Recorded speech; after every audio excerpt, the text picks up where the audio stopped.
Une quarantaine de kilomètres séparent les deux rives, entre la France et l'Angleterre. La traversée est périlleuse, pourtant les tentatives sont chaque fois plus nombreuses, l'été notamment. Les départs se font depuis des plages comme celle-ci, et le démantèlement de la jungle de Calais en 2016 n'y change rien.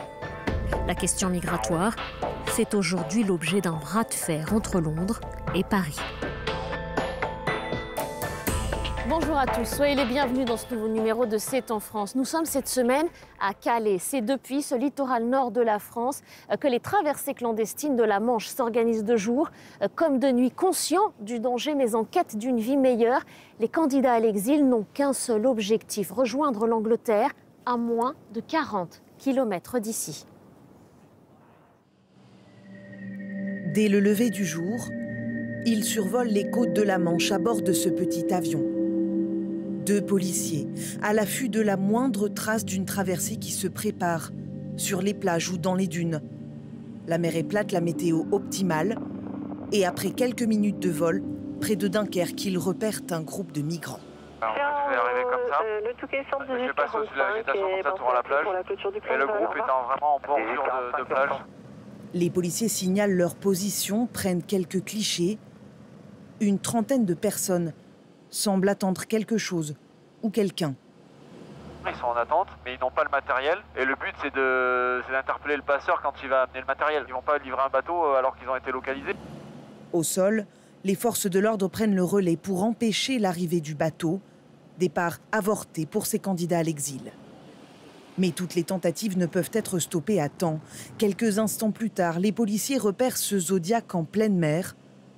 À son bord, une quarantaine de personnes en mauvaise posture. Le moteur s'est arrêté, ils ont réussi à le redémarrer, mais c'est une information importante. Ça veut dire qu'ils ont peut-être une avarie moteur et ils sont en approche du chenal de Dunkerque avec tous les ferries qui sont en attente dans la zone là-bas, notamment les porte-conteneurs. Une avarie moteur, les policiers appellent les secours. Grand arrière 06. Une frégate de la Marine nationale arrive.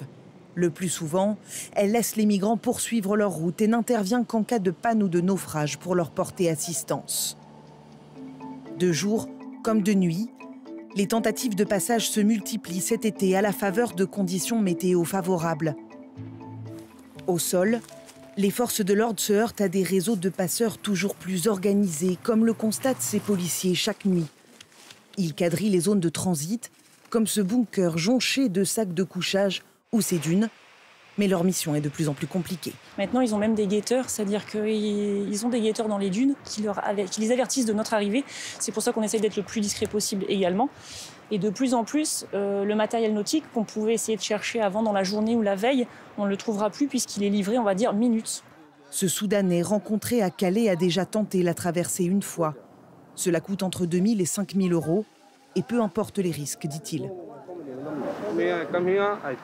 Quand je suis arrivé ici, j'ai payé pour traverser, mais la police a pris le bateau. Si j'ai de la chance aujourd'hui, j'y retourne, sinon je reste. Vous attendez un appel de votre passeur ? De ma famille, s'il m'envoie de l'argent, je paie et j'y vais. Des candidats déterminés à gagner la Grande-Bretagne, mais aussi à quitter les campements insalubres des environs de Calais, dans la forêt ou en pleine ville. Selon plusieurs associations, leurs conditions de vie se dégradent. Sur cette place, par exemple, les autorités ont posé ces rochers pour empêcher les distributions d'eau et de nourriture. Les gens vont plus loin, ils ont moins d'eau, ils ont moins de pain. Si nous savions les accueillir, il aurait une chance de demander l'asile et de rester. Aujourd'hui, c'est impossible. Près de 23 000 personnes ont traversé la Manche depuis le début de l'année. C'est 10 000 de plus que l'an dernier, à la même époque. Direction Lille, à une centaine de kilomètres de Calais. Ceux qui le souhaitent sont accueillis dans ce centre le temps d'un week-end. Mohamed vient régulièrement se reposer ici. Un répit entre chaque tentative de traversée. En fait, la vie est très dure à Calais, surtout en hiver. Les gens souffrent beaucoup.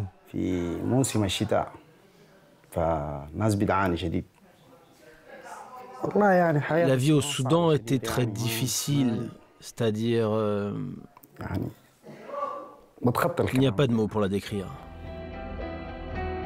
Comme Mohamed, plus de 2200 personnes ont pu bénéficier de l'aide proposée par l'association Migration 59. Sophie Djigo, bonjour. Bonjour. Vous êtes enseignante, vous travaillez sur les questions de philosophie morale et les questions éthiques. Merci de nous avoir reçus aujourd'hui. Vous avez fondé en 2018 avec votre mari l'association Migration 59. Est-ce que vous voulez bien nous expliquer comment ce besoin, cette envie d'agir vous est venu ? Oui, donc vous vous rappelez qu'en octobre 2016, ce grand campement, ce bidonville qu'on appelait la jungle, a été détruit. Et on a attendu de voir quelle réponse politique, quelle solution allait être apportée par le gouvernement à toutes les personnes exilées qui restaient bloquées à la frontière. Et au bout d'un an, on s'est rendu compte qu'il y avait très peu de solutions. Donc on a tout simplement décidé d'ouvrir nos maisons pour les accueillir. Et alors cet accueil se fait, on va le préciser, sur 2 jours, le week-end, en fin de semaine. C'est ce que vous appelez des maisons de répit. Voilà, en fait, la particularité des personnes qui sont en transit, c'est qu'elles ne souhaitent pas rester et s'installer pour des raisons objectives. Elles souhaitent traverser pour rejoindre les côtes de l'Angleterre. Et donc l'idée, c'est de leur fournir un répit qui correspond à leur rythme de vie et à leur objectif de passage. Une fois passé ce week-end, ils regagnent la rue et là, qu'est-ce qui se passe ? Mais là, ils essayent de survivre. On est vraiment dans des problématiques de survie. Et c'est pour ça que pour nous, citoyens accueillants, accueillir, ce n'est pas une action humanitaire. On n'est pas dans l'apport d'un secours. C'est un acte de résistance citoyenne. Parce qu'on est dans une lutte pour des droits qui sont les droits de ces personnes qui sont des êtres humains. Et en tant que démocrates, nous sommes quand même très inquiets de voir les conditions de vie qui sont celles des exilés à Calais. Et on précise que vous ne les remettez pas, vous, à la rue, que c'est leur choix de poursuivre en attendant d'organiser leur voyage vers le Royaume-Uni ? Oui, absolument. D'ailleurs, on leur explique, mais en général, ils sont parfois même mieux informés que nous, qu'ils peuvent rester ici, quelles sont les conditions d'installation. On les oriente aussi vers des associations ou des institutions qui pourraient leur proposer l'asile, un parcours en tout cas vers l'asile, mais c'est leur choix de tenter le passage vers l'Angleterre. Pourquoi l'Angleterre à tout prix ? Est-ce que ça, ils vous l'ont expliqué ? Oui, il y a un mythe anglais qui se transmet aussi de génération en génération. Jusqu'ici, pendant très longtemps, l'Angleterre a été une terre d'accueil, c'est vrai, matériellement, à tout point de vue, pour octroyer des papiers et intégrer les personnes en provenance de la Corne de l'Afrique, d'Afghanistan, de Syrie, etc. Et donc, même si la situation est peut-être en train d'évoluer, pour les exilés, ça reste encore une terre fortement attractive. Nous sommes ici dans le nord de la France, sur les terres du Rassemblement national. Est-ce que vous-même ou certains membres de votre collectif ont déjà été chahutés parce que justement, ils proposent d'accueillir chez eux, donc au sein du voisinage, des populations étrangères ? Alors à Calais, parce qu'on a aussi des familles qui accueillent à Calais, oui, c'est un petit peu compliqué, il y a des tensions. Ensuite, je dirais qu'on a pris les fascistes au mot, qui disent si vous aimez tellement les migrants, prenez-les chez vous. Et c'est ce qu'on a fait. Donc c'est notre manière de répondre. Un pied de nez. Merci beaucoup. Merci à vous. Merci Sophie Djigo, merci de nous avoir reçus.